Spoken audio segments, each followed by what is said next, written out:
दोस्तों आप सभी का आपके अपने चैनल झारखंड फाइटर्स में। दोस्तों आज के सेशन में हम लोगों ने जो झारखंड अधिविद्य परिषद रांची द्वारा सिलेबस जारी हुआ है उसको लेकर आए हैं। JTET 2024 का जो सिलेबस आयोग ने जारी किया है लेवल 1 और लेवल 2 का अलग से, उसको आज हम लोग देखेंगे और यहाँ पे देखेंगे कि सिलेबस का पैटर्न क्या है, सिलेबस किस तरह के हैं और हम लोग को तैयारी किस तरह से करनी है। ये सिलेबस अभी आयोग द्वारा 1 घंटा पहले जारी किया गया है। दोस्तों यहाँ आप लोग देख रहे होंगे सिलेबस दिया गया है। लेवल 1 का मैंने बना के 1 to 5 का अलग से डाल दिया है। आप लोग जो भी हमारे चैनल पे नए हैं वो हमारे चैनल को सब्सक्राइब कर देंगे और सेशन अच्छा लगे तो इसे लाइक ज़रूर करें और ज़्यादा से ज़्यादा दोस्तों को शेयर करें ताकि वे लोग भी सिलेबस को जान सकें और अच्छे से अपनी तैयारी कर सकें। तो दोस्तों लेवल 2 में जो क्लास 6 to 8 के लिए फॉर्म भरे होंगे उसके लिए ये सिलेबस है। तो सिलेबस को आप लोग यहाँ देख रहे होंगे कि जो लैंग्वेज 1 हिंदी है उसका किस तरह का टॉपिक है, क्या क्या पढ़ना है आप लोगों को। यहाँ पे मैं एक बात और आप लोगों को देना चाहती हूँ दोस्तों कि जो 6 to 8 है लेवल 2 का जो सिलेबस है यहाँ पे साइंस और सोशल साइंस दोनों को साथ में जारी किया गया है। लेकिन आप लोगों की आसानी के लिए मैं सोशल साइंस का अलग से सिलेबस यहाँ मैं बता दे रही हूँ और साइंस का अलग से बता दूँगी। तो पहले हम लोग देखते हैं लेवल 2 में क्लास 6 to 8 के लिए लैंग्वेज 1 हिंदी में क्या क्या टॉपिक पढ़ने हैं। तो आप लोग यहाँ देख रहे होंगे दोस्तों कि लैंग्वेज 1 जो है हिंदी, इसमें हिंदी साहित्य का इतिहास पढ़ना है। उस हिंदी साहित्य के इतिहास में आपको कौन कौन से टॉपिक पढ़ने हैं तो आदि काल से आपको पढ़ना, आदि काल से हिंदी का साहित्य पढ़ना है। भक्ति काल में हिंदी का क्या साहित्य रहा, रीति काल में क्या रहा और आधुनिक काल में क्या रहा, ये सारे हिंदी साहित्य का इतिहास को पढ़ना है। अब इसमें आपका और दे दिया गया है 2-3 पॉइंट। छायावाद पढ़ना है, प्रगतिवाद के संदर्भ में पढ़ना है, प्रयोगवाद के संदर्भ में और नई कविता। आप यहाँ देख रहे हैं दोस्तों कि हिंदी गद्य की नई विधाएं, यात्रा वृत्तांत, रिपोर्टाज, संस्मरण, डायरी, रेखा चित्र, ये सारे टॉपिक आपको जानने हैं। समझने से संबंधित प्रश्न पूछे जाएंगे। भारतीय काव्य शास्त्र, काव्य की परिभाषा, गुण दोष, शब्द शक्ति, अलंकार, रस निष्पत्ति, साधारणीकरण, काव्य हेतु, काव्य प्रयोजन। और दूसरा टॉपिक है आपका भाषा विज्ञान।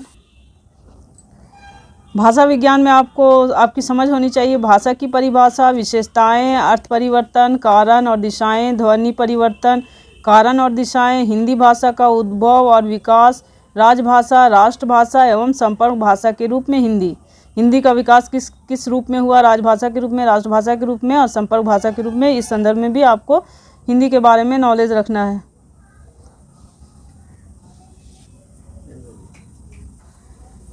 नेक्स्ट आप देख रहे हैं दोस्तों अनुवाद, सिद्धांत और प्रयोग, पत्रकारिता, सिद्धांत और प्रयोग। पत्रकारिता को पढ़ना है तो सिद्धांत और प्रयोग के संदर्भ में पढ़ना है। प्रयोजन मूलक हिंदी, सिद्धांत और प्रयोग के संदर्भ में।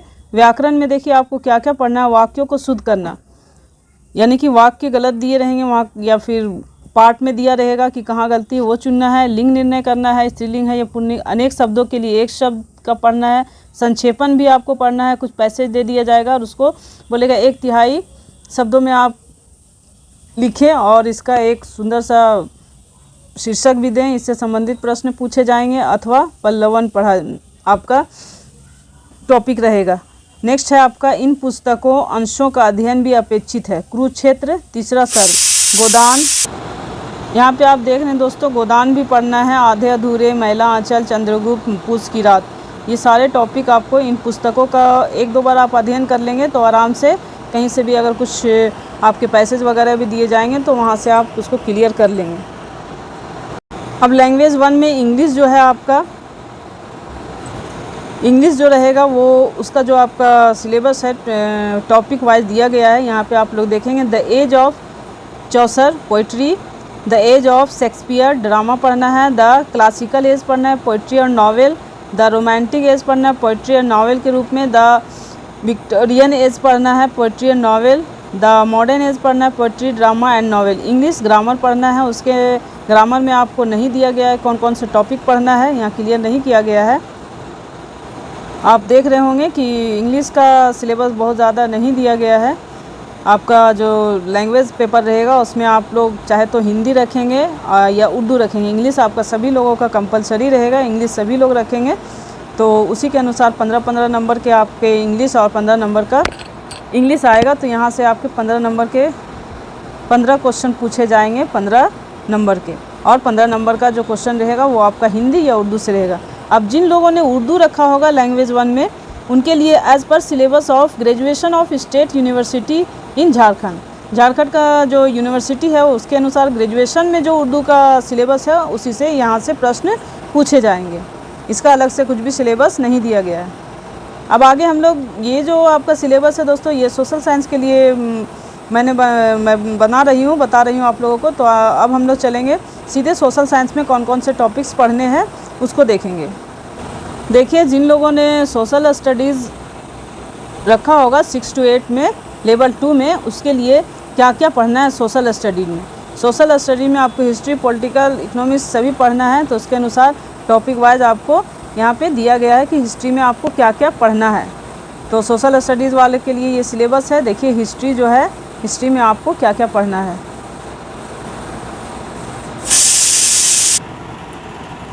हिस्ट्री में आप लोग देख सकते हैं दोस्तों कि स्रोत पढ़ना है। इतिहास के कौन कौन से स्रोत हैं, साहित्यिक और पुरातात्विक। फिर आपको पढ़ना है पाषाण काल। पाषाण काल में आपका सारे काल आ जाएंगे, पूर्व पाषाण काल, आदि पाषाण काल और आपका नव पाषाण काल, तीनों आपका आ जाएगा, तीनों काल आपके आ जाएंगे। उसके बाद आपका है हड़प्पा सभ्यता। देखिए दोस्तों, हम लोगों का सोशल साइंस का प्रैक्टिस सेट भी चल रहा है। झारखंड फाइटर्स में हम लोग प्रैक्टिस सेट करवा रहे हैं। बहुत सारे लोग जुड़े होंगे, वो लोग जान रहे हैं। जो नए हैं हमारे चैनल पे, वो हमारे चैनल को सब्सक्राइब कर दें और हमसे जुड़ें। और जो प्रैक्टिस सेट करवाया जा रहा है उसको करके आप लोग देख सकते हैं कि क्वेश्चन का पैटर्न किस तरह से पूछा जा। हमने प्रीवियस ईयर के क्वेश्चन को भी, जेटेड का प्रीवियस ईयर का क्वेश्चन जो 2012 और 2016 का है सोशल स्टडी का, हमने इसमें डाल रखा है झारखंड फाइटर्स में। वहाँ पर आप लोग प्लेलिस्ट में जाकर वहाँ से आप लोग देख सकते हैं और एग्ज़ाम में क्वेश्चन का पैटर्न क्या हो सकता है उसका अंदाज़ा लगा सकते हैं। आपका जेटेड पास करने का अगर ट्रिक्स हो तो सबसे पहले आप लोग प्रीवियस ईयर के क्वेश्चन को ज़रूर देखें। सिलेबस अभी जारी हुआ है। सिलेबस सबसे पहले है फर्स्ट टाइम सबसे पहले आपको सिलेबस समझना है। सिलेबस में आपको क्या पढ़ना है, सबसे पहले आप लोग सिलेबस देखिए। सिलेबस में टॉपिक देखिए कि क्या क्या पढ़ना है। उसके बाद आप लोग प्रीवियस ईयर के क्वेश्चन को देखिए कि प्रीवियस ईयर के क्वेश्चन में किस तरह के कौन कौन से टॉपिक से प्रश्न पूछे गए हैं और प्रश्न का स्टैंडर्ड क्या है। उसके अनुसार आप आगे की तैयारी करें। सबसे लास्ट में है आपका बनता है कि आप प्रैक्टिस सेट के माध्यम से, प्रश्नों के माध्यम से सॉल्व करें। लेकिन पहले आपको अपनी सिलेबस की जानकारी बिल्कुल होनी चाहिए और प्रीवियस ईयर के क्वेश्चन की जानकारी होनी चाहिए। नेक्स्ट है आपका वैदिक सभ्यता, महाजनपद काल। वैदिक सभ्यता भी आपको पढ़ना है। वैदिक सभ्यता में ऋग वैदिक, उत्तर वैदिक दोनों पढ़ना होगा दोस्तों। महाजनपद काल 16 महाजनपद जो हैं उसके बारे में आपको पढ़ना है। बौद्ध एवं जैन धर्म से संबंधित जितने भी आपके बौद्ध और जैन धर्म से संबंधित जितने भी तथ्य हैं, यहाँ से प्रश्न हर एक एग्ज़ाम में पूछे जाते हैं। ये आपके बहुत ही इम्पोर्टेंट टॉपिक है दोस्तों। यहाँ से प्रश्न 1 से 2 प्रश्न आने की पूरी संभावना है। आपका वैदिक सभ्यता 16 महाजनपद जो है, इससे भी 1 से 2 प्रश्न एनी हाउ आएंगे। बौद्ध धर्म से भी कंपलसरी है, 1 से 2 प्रश्न आएंगे ही। हड़प्पा सभ्यता से भी 1 से 2 प्रश्न आने के चांसेस है। फिर आपका आ जाता है मगध का उत्कर्ष एवं मौर्य वंश। मगध का किस तरह से उत्कर्ष हुआ और ये मौर्य वंश तक पहुंचा किस तरह से, कौन कौन से शासक हुए हैं, ये सारे आपको पढ़ने हैं। अब है उत्तर मौर्य। उत्तर मौर्य काल में शुंग है, कन्नौ है, सातवाहन है, कुषाण वंश है। ये सारे वंशों को पढ़ना है। फिर गुप्त वंश भी आपको पढ़ना है। हर्षवर्धन का काल, ये बहुत इम्पोर्टेंट है। हर्षवर्धन का जो काल है वो भारतीय इतिहास में महत्वपूर्ण स्थान रखता है। यहाँ से भी प्रश्न, कम से कम 1 प्रश्न पूछे जाने की संभावना है।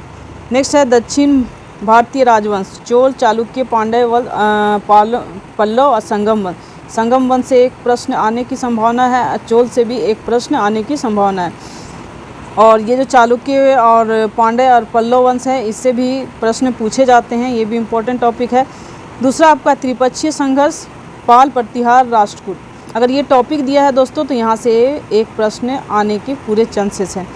अब दूसरा आपका हो गया हिस्ट्री में मध्यकालीन। ये तो आपका जो यहाँ से आपका शुरू हो रहा है, ये प्राचीन इतिहास काल है। यहाँ प्राचीन इतिहास है। प्राचीन इतिहास है।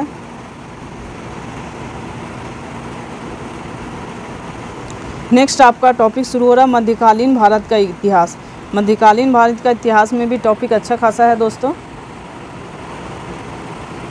देखते हैं मध्यकालीन भारत का इतिहास में आपको क्या पढ़ना है। अरबों का आक्रमण पढ़ना है, महमूद गजनवी एवं मोहम्मद गोरी पढ़ना है। महमूद गजनवी का जो आक्रमण हुआ, मोहम्मद गोरी का कब हुआ, कैसे हुआ, ये भी पढ़ना है आपको।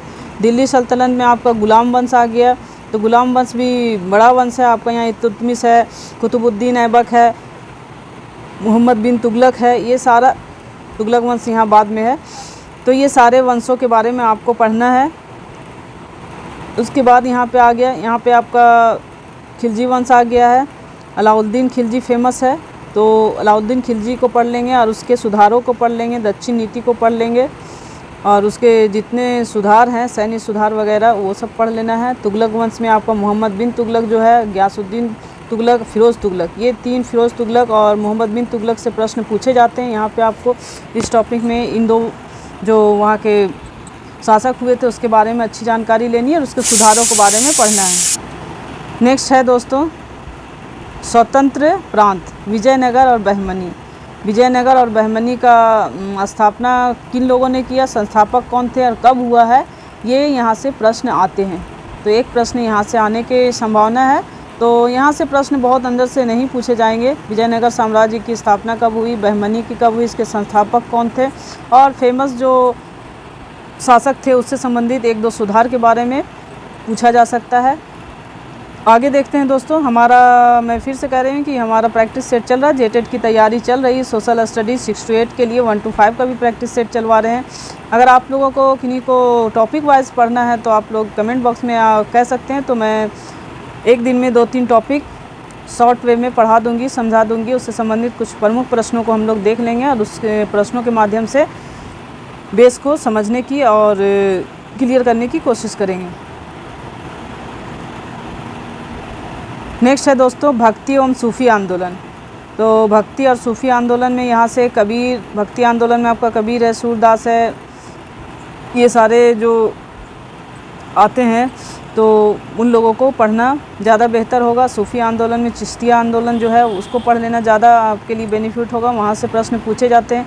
मुग़ल राजवंश और शिवाजी, तो मुग़ल राजवंश छोटा मोटा नहीं है, आपको ज़्यादा अगर नहीं पढ़ना है तो मुग़ल वंश की स्थापना किसने की थी और मुग़ल वंश के जो मुख्य शासक हैं उसके संस्थापक कौन थे, बाबर थे। बाबर का जो आगे का चला है, कौन कौन राजा बने हैं किस तरह के, तो उस तरह का आप सीक्वेंस वाइज उसको पढ़ लेंगे कि मुग़ल काल में जो बाबर थे, बाबर का बेटा कौन था, हुमायूं था, हुमायूं का कौन था, अकबर था, अकबर का कौन था। तो इस तरह से आप लोग पढ़ सकते हैं। और शिवाजी का जो आगमन था किस मुग़ल बादशाह के टाइम में हुआ था, किसके साथ उसका संघर्ष चल रहा था, ये बहुत इम्पोर्टेंट है। शॉर्टकट में मैं यहाँ बता दे रही हूँ। अगर आप लोग को किन्हीं को पढ़ना है अच्छे से तो कमेंट बॉक्स में आप जाकर लिख सकते हैं, वहाँ से मैं देखूँगी कि किस तरह से क्लास लिया जाए। आगे है आधुनिक भारत का इतिहास। आधुनिक भारत का इतिहास में देखिए दोस्तों, पहला आपका टॉपिक दिया भारत में विदेशी कंपनियों का आगमन तथा औपनिवेशिक शासन की स्थापना। इसमें है आपका बंगाल, मराठा अथवा हैदराबाद, मैसूर, पंजाब, सिंध, अवध। इसके साथ जो है विदेशी कंपनियों का किस तरह से संबंध रहा है वो चीज़ पढ़ना है। कितनी लड़ाइयाँ हुई है, किस तरह से अंग्रेज़ों ने इन सब को अपने अधीन किया था, ये सारे यहाँ पे पढ़ने में खास पॉइंट है पढ़ने का। फिर है 1857 के विद्रोह, इससे एक प्रश्न एनीहाउ रहेंगे। तीसरा पॉइंट है विभिन्न गवर्नर जनरल एवं वायसराय का कार्यकाल। ये थोड़ा लंबा है लेकिन आप लोगों को इसमें ज़्यादा नहीं पढ़ना है। विभिन्न गवर्नर जनरल जो है उसके कुछ मेन सुधार हैं, कुछ मेन कार्य हैं, उसको पढ़ लेना है और कार्यकाल कब से कब तक रहे थे। और चौथा है विभिन्न चार्टर अधिनियम तथा भारत शासन अधिनियम। तो इसमें 1919 का अधिनियम, 1935 का अधिनियम आपको पढ़ लेना है, बहुत इम्पोर्टेंट है और उससे प्रश्न पूछे जाने की संभावना है। और दूसरा आपका है 5वां टॉपिक सामाजिक सुधार आंदोलन तथा प्रमुख संस्थाएं। इसमें सामाजिक सुधार आंदोलन में आपका राजा राम मोहन का जो ब्रह्म समाज की स्थापना हुई थी, जितने भी तरह के सामाजिक संस्थाएं चल रही थी उसको आप लोगों को पढ़ लेना है।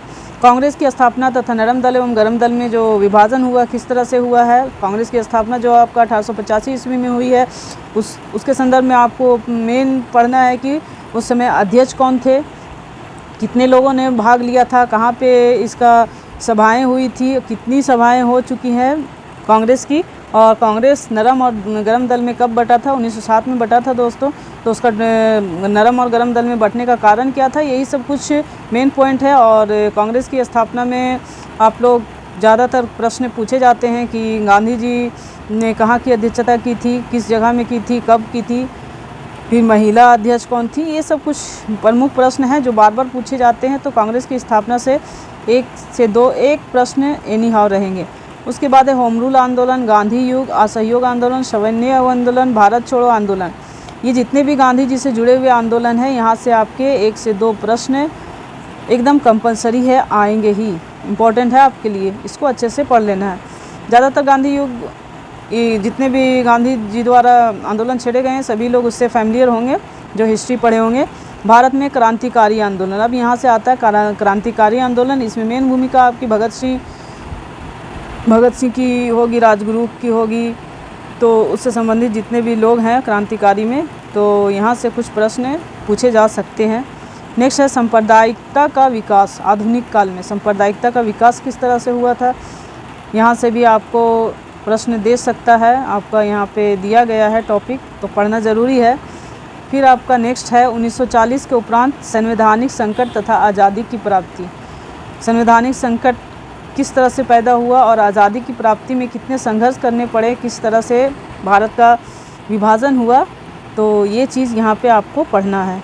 नेक्स्ट है, अब देखिए एक टॉपिक आपका और यहाँ पे जोड़ दिया गया है सोशल साइंस में ही कि झारखंड का इतिहास एवं संस्कृति आपको पढ़ना है। तो झारखंड की प्रमुख जनजातियाँ कौन कौन सी, अभी 33 जनजाति है दोस्तों, पहले 32 थी, एक जनजाति और जुड़ गई है।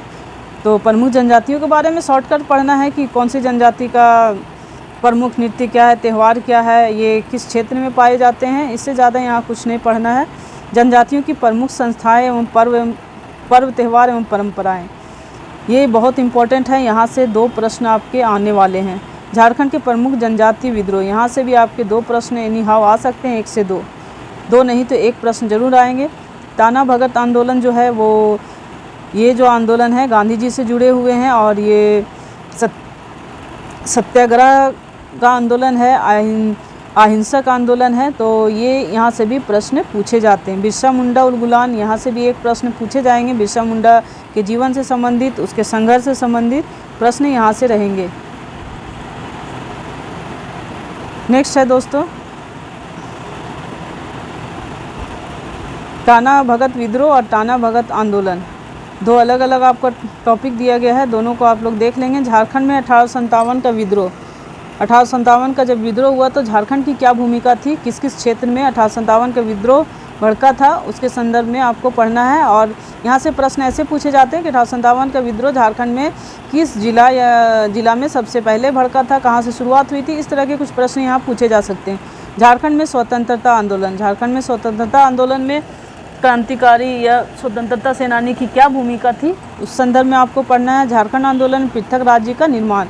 अब लास्ट है आपका झारखंड के बारे में कि झारखंड आंदोलन का पृथक राज्य के रूप में किस तरह से निर्माण हुआ, कैसे कैसे संघर्ष हुआ। तो यहाँ पर आपको पढ़ने में मेन रहेगा कि राज्य जो बिहार में जो विधानसभा है, विधान परिषद है और राज्यपाल है, कब कब उनको इस विधेयक को पारित किया गया था, इस डेट को आपको जानना होगा। और जब झारखंड बना था तो बिहार के कितने प्रतिशत भाग को काट के इसमें मिलाया गया था, ये सारे कुछ महत्वपूर्ण बेस है, फैक्ट है, जिसको आपको समझना है, जिसकी जानकारी आपको रखनी है। और आयोग आपसे उम्मीद करता है कि झारखंड के निवासी होने के नाते इन सब बातों को आप जानकारी रखते होंगे। फिर देखिए आपका विश्व का इतिहास भी पढ़ना, वो भारत का इतिहास पढ़ लिए, झारखंड का इतिहास पढ़ लिए, अब विश्व का इतिहास पढ़ना है। तो विश्व का इतिहास में आपका फ्रांसीसी क्रांति है, तो इसमें ज़्यादा कुछ नहीं पढ़ना है दोस्तों। फ्रांसीसी क्रांति कब हुई थी उसका डेट पढ़ना है और उसके मेन लीडर कौन थे और मुद्दा क्या था, बस शॉर्ट में पढ़ना। नेपोलियन बोनापार्ट को अगर आप लोगों ने हिस्ट्री पढ़ा तो अच्छे से जानते हैं इसके बारे में, नेपोलियन बोनापार्ट का क्या सिद्धांत था, किस तरह से वो काम कर रहे थे और विश्व के संदर्भ में उसकी जो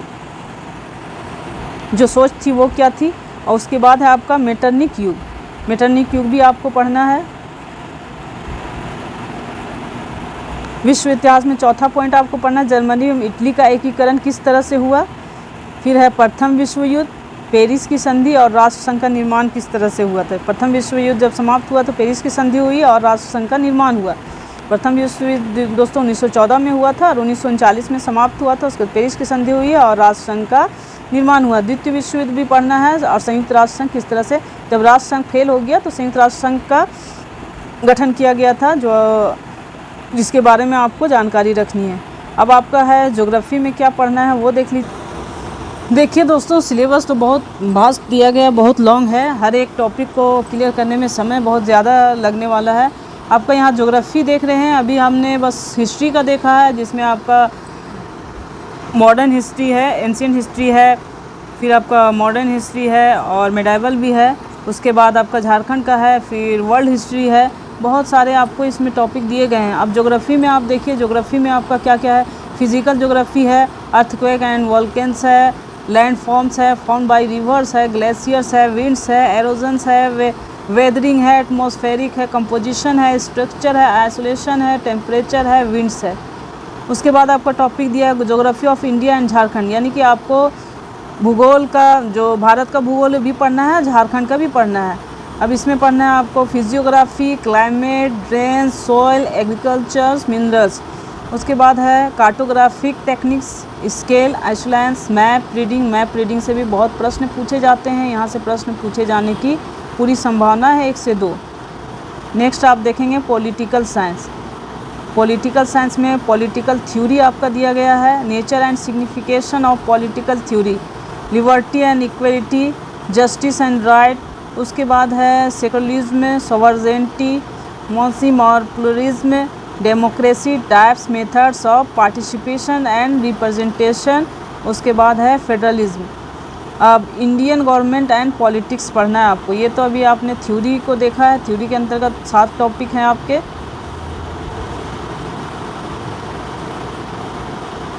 अब आपको यहाँ पे देखना है इंडियन गवर्नमेंट एंड पॉलिटिक्स। इसके अंतर्गत क्या क्या पढ़ना है, इंडियन कॉन्स्टिट्यूशन, साइलेंट फीचर्स आपको पढ़ना है, जो भारतीय संविधान है उसकी विशेषताएं पढ़नी है, प्रीएम्बल एंड देखिए प्रस्तावना आपको पढ़ना है, और फिलॉसफी ऑफ इंडियन कॉन्स्टिट्यूशन। उसके बाद आपको पढ़ना है फंडामेंटल राइट्स एंड ड्यूटीज़। आपको जो मौलिक अधिकार हैं और मौलिक कर्तव्य दोनों को पढ़ना है। Directive principles of state policy पढ़ना है। उसके बाद आपका है union executive president, council of ministers and prime minister. आपको सारे कुछ पढ़ना है, प्रेसिडेंट के बारे में भी पढ़ना है, काउंसिल ऑफ मिनिस्टर्स पढ़ना है और प्राइम मिनिस्टर भी पढ़ना है। आपको राष्ट्रपति, प्रधानमंत्री सारे पढ़ने, तो इसमें से कुछ अधिकार और कुछ जो आपके प्राइम मिनिस्टर कौन बन सकता है, कैसे बन सकता है, राष्ट्रपति की जो बनने की शर्तें हैं वो क्या है, वो उससे संबंधित प्रश्न पूछे जाते हैं। कुछ अनुच्छेद से पूछे जाते हैं कि प्रधानमंत्री का किस अनुच्छेद में जिक्र हुआ है, राष्ट्रपति के अधिकार से संबंधित कौन सा अनुच्छेद है, यहाँ से इस तरह के प्रश्न पूछे जाते हैं। उसके बाद है यूनियन लेजिस्लेटिव, लोकसभा और एंड राज्यसभा। लोकसभा और राज्यसभा में कितने सदस्य होते हैं, अभी वर्तमान में कितने हैं, ये और अध्यक्ष कौन है, इससे संबंधित प्रश्न पूछे जाएंगे। मैं यहाँ एक बात और बता देना चाहती हूँ कि अगर आप इंडियन गवर्नमेंट एंड पॉलिटिक्स पढ़ रहे हैं तो आप अपडेट होते रहिएगा। आपका जो अद्यतन जानकारी है उससे संबंधित प्रश्न पूछे जाएंगे, तो इसलिए आप लोग हर चीज़ से, जितना टॉपिक दिया उससे संबंधित जो अद्यतन बातें हैं, अद्यतन तथ्य है, उससे आप लोग जानकारी लेते रहिएगा। उसकी जानकारी रखनी आपको ज़रूरी है। उसके बाद है supreme court, power and function. Supreme court का क्या क्या अधिकार है, क्या क्या कार्य है, और सुप्रीम कोर्ट में कितने सदस्य होते हैं, सुप्रीम कोर्ट के जो मुख्य जज होते हैं, सर्वोच्च न्यायाधीश जो होते हैं उसका अधिकार क्या है, वो कब से वह निवृत्त होते हैं, कितने साल तक बने रहते हैं, वो सारी चीज़ें यहाँ पे आपको जाननी ज़रूरी है। फिर आपको पढ़ना है नेचर ऑफ इंडियन फेडरलिज्म, इसके बारे में भी आपको जानकारी रखनी है। अब इकोनॉमिक्स आ जाता है, इकोनॉमिक्स का भी अच्छा खासा आपका टॉपिक्स है। देखिए थ्योरीज ऑफ कंज्यूमर्स बिहेवियर पढ़ना है, लॉ ऑफ, देखिए यहाँ आपका जो टॉपिक दिया law of dimensioning marginal utility and law of equi marginal utility. उसके बाद है इंडिफरेंस कर्व एनालिसिस है, कंज्यूमर सरप्लस है। उसके बाद है थ्योरीज ऑफ प्रोडक्शन। मतलब आपसे उम्मीद की जाती है कि आप ग्रेजुएट हैं तो आपको इतनी बातों की जानकारी रखनी है। Short run and long run production function है। यहाँ आपको दूसरा टॉपिक दिया थ्योरीज ऑफ डिस्ट्रीब्यूशन, इसमें marginal productivity theory of distribution है, थ्योरीज ऑफ मार्केट भी है। उसके बाद आपका है नेशनल इनकम अकाउंटिंग है, concept evolution and functions of money, functions of commercial and central bank के बारे में जानकारी आपको रखनी है। Inflation, cause, effects and measures to control, तो इन्फ्लेशन का कारण क्या है, इसका प्रभाव क्या पड़ता है, इसको कंट्रोल कैसे कर सकते हैं, उसके बारे में आपको जानकारी रखनी है। Economics reforms, LPG policy, features of Jharkhand economy, ये बहुत इंपॉर्टेंट आपका ये टॉपिक है कि फीचर्स ऑफ झारखंड इकोनॉमी क्या है, झारखंड की आर्थिक जो फीचर है वो क्या है, इसकी जानकारी आपको रखनी चाहिए। फिर देखिए आपका यहाँ सोशोलॉजी भी जोड़ दिया गया है। प्रिंसिपल ऑफ सोशोलॉजी में आपको बहुत सारा टॉपिक दिया गया है, उसको पढ़ना है। डिफिनेशन पढ़ना है, nature and scope, social group, meaning and classification. उसके बाद है specification, meaning, forms, theories, culture, meaning, element, personality, culture, lag, status and role, meaning type. बहुत लंबा दिया गया है सिलेबस दोस्तों, बहुत समय भी लग रहा है पढ़ने में। ये सिलेबस हम लोग टेलीग्राम में डाल देंगे, आप लोग वहाँ से पीडीएफ के रूप में डाला रहेगा, आप लोग वहाँ से देख सकते हैं और प्रिंट आउट भी निकाल लीजिएगा। जब आप तैयारी कर रहे हैं तो इसको हमेशा देखते रहिएगा, इसी के अनुसार आपको तैयारी करनी है। लेकिन ये भी एक बड़ी बात है कि इतने कम समय में इतना लंबा चौड़ा जो सिलेबस दिया गया है उसको पढ़ना थोड़ा सा मुश्किल लग रहा है, लेकिन एक जो योद्धा होते हैं उसके लिए कोई मुश्किल काम नहीं है। आप सभी लोग जो तैयारी कर रहे हैं वो परीक्षा की, वो सभी योद्धा हैं और मैं उम्मीद करती हूँ कि आप लोग अच्छे से तैयारी करेंगे। तो जितना भी टॉपिक दिया उसको आप लोग एक एक बार ज़रूर पढ़ लेंगे।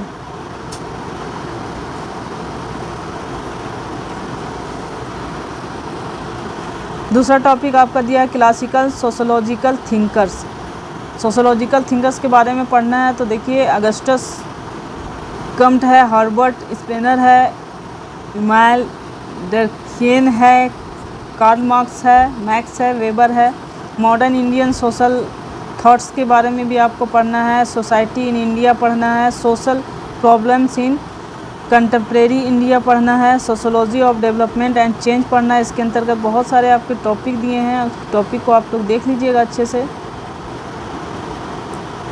रूरल सोशोलॉजी भी पढ़ना है। उसके बाद है मैरिज, फैमिली एंड किनशिप भी पढ़ना है। सोशोलॉजी ऑफ ट्राइब्स भी पढ़ना है। दूसरा आपका टॉपिक देख रहे हैं रिसर्च मेथडोलॉजी है। उसके बाद है अर्बन सोशोलॉजी है। तो सिलेबस अच्छा खासा लंबा है दोस्तों, इसको आप लोग देख लीजिएगा। यहाँ पे ज़्यादा बताने से समय ज़्यादा लग रहा है, आप लोग इसको टेलीग्राम से देख लेंगे और वहाँ से आप लोग अपना डाउनलोड करके भी रख सकते हैं। दूसरा आपका देखिए चाइल्ड डेवलपमेंट एंड पेडागोगी है। ये सबके लिए कंपलसरी रहेगा, चाहे वो साइंस वाले हों या सोशल साइंस वाले हों, ये सबके लिए कॉमन है। तो यहाँ पे आपको दिया है ग्रोथ एंड डेवलपमेंट, वृद्धि एंड विकास को पढ़ना है। उसका आपका है stage of growth and development with respect to physical, motor, social, emotional, cognitive development with reference to infancy, early childhood. कब कब आपको पढ़ना है, किसके संदर्भ में वृद्धि और विकास को पढ़ना है, तो ये सारा टॉपिक आपका दिया गया है कि पूर्व बाल्यावस्था के संदर्भ में पढ़ना। उसके बाद है adolescence with special reference to the needs and problems of adolescence, यानी कि जो किशोरावस्था का जो ज़रूरत है और समस्याएं हैं उसको पढ़ना है। Aspects of growth and development during adolescence, physical, emotional, social, mental, इस संदर्भ में आपको पढ़ना है। उसके बाद हेरिडिटी एंड इन्वायरमेंट, हेरिडिटी जो है वंशानुक्रम और वातावरण का क्या प्रभाव पड़ता है उसके बारे में भी आपको पढ़ना है। तो किस संदर्भ में यहाँ पे आपका दिया गया है, किस संदर्भ में पढ़ना है, यहाँ दिया गया है importance and role of heredity and environment, educational implication. उसका दूसरा है इंडिविजुअल डिफरेंस, व्यक्तिगत जो डिफरेंसेस होते हैं, अंतर होते हैं, उसके बारे में भी आपको पढ़ना है। नेचर, एरियाज़ और कॉज, प्रकृति भी पढ़ना, उसका क्षेत्र भी पढ़ना और कारण भी पढ़ना है। Influence of individual differences on learning, educational implications. देखिए दूसरा आपका टॉपिक दिया है इंटेलिजेंसी एंड क्रिएटिविटी, तो यहाँ इमोशनल इंटेलिजेंसी दिखाना है आपको, उसके बारे में पढ़ना है। Theories of intelligence, distribution of intelligence. देखिए दोस्तों इसका भी क्लास हमारे चैनल पे झारखंड फाइटर्स में चल रहा है। सीडीपी का अलग से हम क्लास ले रहे हैं, उसमें प्रश्नों के माध्यम से बेस को क्लियर करने की कोशिश की जा रही है। अगर जितने भी प्रैक्टिस सेट मैं करवा रही हूँ सीडीपी का, जो प्रश्न लेकर आए बहुत ही खास है, आपके जितने भी यहाँ सिलेबस दिए गए हैं उससे पूरी तरह से रिलेटेड है, हर टॉपिक वाइज किया जा रहा है। उसको आप लोग ज़रूर से ज़रूर देखें। जो भी हमारे चैनल पे नए हैं वो जुड़ जाएं और हमारे चैनल को सब्सक्राइब कर दें। और सीडीपी का जो क्लास चल रहा है उसको आप लोग एनी हाउ देखें। देखिए अभी एग्ज़ाम है, अगर आप लोग का एग्ज़ाम पूरा हो जाता है उसके बाद आप लोग को समझ में आएगा कि आपने झारखंड फाइटर से जो सीडीपी का क्लास किया वो आपके लिए कितना हेल्पफुल रहा। ये बहुत बेस को क्लियर करने वाले क्वेश्चन को मैं लेके आ रही हूँ दोस्तों, और उससे हर कोशिश कर रही हूँ कि जितने भी आपके ऑप्शन है, क्वेश्चन है, उसको उसी के माध्यम से आपके हर एक टर्म को क्लियर किया जाए। तो यहाँ पे आप लोग देख रहे हैं गिफ्टेड है, बैकवर्ड है, स्लो लर्नर है।